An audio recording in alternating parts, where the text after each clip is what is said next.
Et salut à toi, bienvenue dans ce nouvel épisode du podcast Nourris ta santé. Aujourd'hui, deuxième épisode sur les boissons énergisantes. Si tu n'es pas allé l'écouter, l'épisode numéro 1, je t'invite vraiment à aller l'écouter parce que dans cet épisode-là, je vais parler des effets sur les performances sportives, mais je vais pas redécrire en détail la composition complète des boissons énergisantes. Donc, je t'invite vraiment, si tu veux vraiment les détails, d'aller écouter l'épisode numéro 1. J'en parle au début de l'épisode, donc t'es pas obligé d'écouter la fin quand je parle des effets sur la santé. Mais voilà, c'était juste pour dire avant de démarrer l'épisode. Pourquoi est-ce que je parle des boissons énergisantes? Parce que c'est de plus en plus connu, j'en ai parlé dans l'épisode d'avant, mais c'est un marché qui est énorme. On parle de dizaines de milliards de dollars par an concernant juste les boissons énergisantes, donc c'est énorme. Et dans l'aspect sportif, eh bien, c'est de plus en plus connu. Il y a de plus en plus de gens qui vont à la salle, notamment avec ces boissons-là. Soi-disant, ça améliore les performances, ça aide à faire des records de performance. Bref, ça semblerait être magique. Donc, je vais être là dans cet épisode pour te parler de est-ce que c'est vrai ou pas. Ok, donc comme je te l'ai dit dans l'épisode d'avant, on a de la taurine, on a de la caféine, on a d'autres extraits naturels, on a également du sucre dans certaines boissons et on a des édulcorants si on devait un peu généraliser ce qu'il y a dans les boissons énergisantes.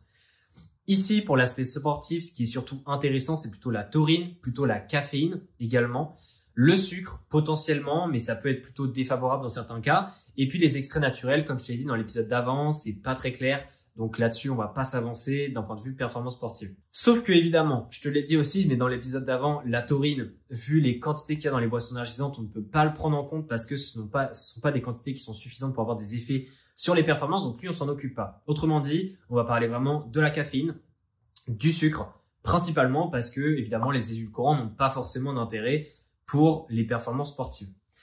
Au niveau de la caféine, comme on le sait, ça améliore la concentration, ça améliore les performances dans certains cas et ça améliore aussi tout ce qui est mémoire, tout ce qui est agilité, donc un peu les réflexes de manière globale. Et c'est pas forcément exactement la même chose que la concentration, il y a différentes choses, mais en tout cas ça peut avoir effectivement un intérêt, donc mémoire, attention, réflexes et autres. Donc est-ce que tout ça, ça a un intérêt? Eh bien les boissons énergisantes, comme je te l'ai dit dans l'épisode d'avant, eh bien ça contient environ 100-150 mg de caféine par canette, si on parle vraiment d'une Red Bull, Monster de ce style-là.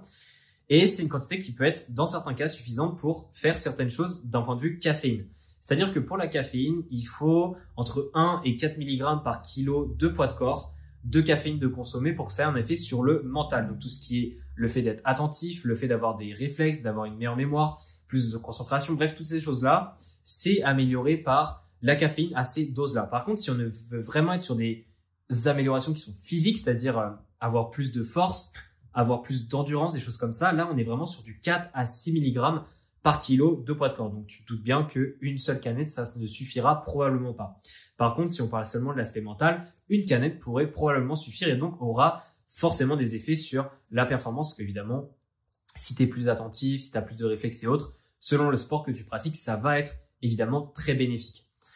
Est-ce que pour autant la caféine, ou du moins les boissons énergisantes ont été étudiées pour l'amélioration des performances? Eh bien, il y a eu certaines études qui ont été faites et les résultats sont assez mitigés, aussi bien sur les efforts aérobiques, donc c'est-à-dire efforts d'endurance plutôt, et les efforts anaérobiques, plutôt tout ce qui est sprint, etc.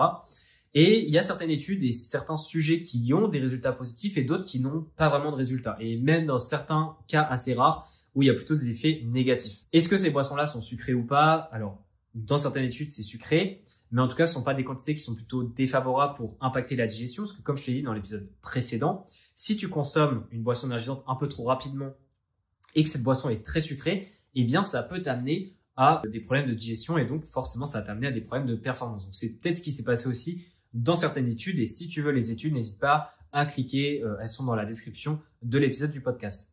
Donc, est-ce que par rapport à tout ça, eh bien, c'est intéressant ou pas de prendre des boissons énergisantes? Alors, sur l'aspect performance en tant que tel, je dirais que ça dépend déjà de quel sport tu fais et de quel objectif tu veux avoir. C'est-à-dire que si par exemple tu as passé une très mauvaise nuit et que tu sens qu'à l'entraînement ça va être chaud, peut-être que prendre une boisson énergisante ça peut être intéressant. Au final, c'est comme la caféine. C'est ce que j'avais expliqué. J'ai déjà parlé de la caféine en détail. Si tu veux, tu peux noter Nourris ta santé caféine. J'ai déjà fait plusieurs épisodes. Mais la caféine peut être intéressante. Ça a été prouvé par plein d'études qu'en fait, dès que quelqu'un manque de sommeil, le fait de prendre de la caféine, ça va un peu pallier ce manque de sommeil, mais on parle vraiment d'un effet à court terme. C'est-à-dire que si tu dors mal toutes les nuits, au bout de 2 semaines, la caféine ne va plus servir à rien et forcément tes performances vont diminuer.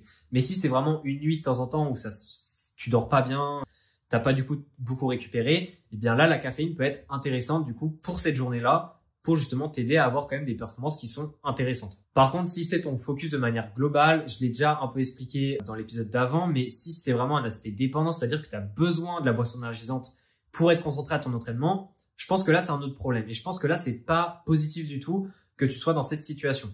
Donc, à mon avis, moi, les boissons énergisantes, est-ce que c'est vraiment un game changer pour les performances? Je pense que non. Je pense que beaucoup est dû à la caféine. Donc, au final, c'est assez similaire à la caféine au niveau du dosage. C'est juste que ça a une forme différente. Et si ça a une forme avec beaucoup de sucre, je pense que c'est pas forcément très intéressant. Parce que même si on se dit, oui, ça ajoute de l'énergie, c'est du sucre, etc. Le problème, c'est que si c'est consommé à un mauvais timing, eh bien, ça peut impacter ta digestion et donc tes performances. Donc, selon le sport que tu fais, ça peut être encore plus problématique. Donc, moi, je déconseille. Après, les boissons zéro qui ont juste de la caféine, pourquoi pas? Ça peut être intéressant. Voilà, à vérifier encore une fois la composition. Mais si tu as une dose de caféine qui est quand même relativement élevée, mais qui n'est pas trop élevée pour éviter d'avoir des effets secondaires, nausées, palpitations et autres, pourquoi pas en prendre si sur toi tu sens que ça a vraiment des effets. Mais encore une fois, ne pas en prendre à chaque séance pour que ça devienne vraiment habituel, mais plutôt prendre ça à des séances où tu sais qu'il va y avoir beaucoup, je sais rien, beaucoup d'intensité, beaucoup de force à avoir.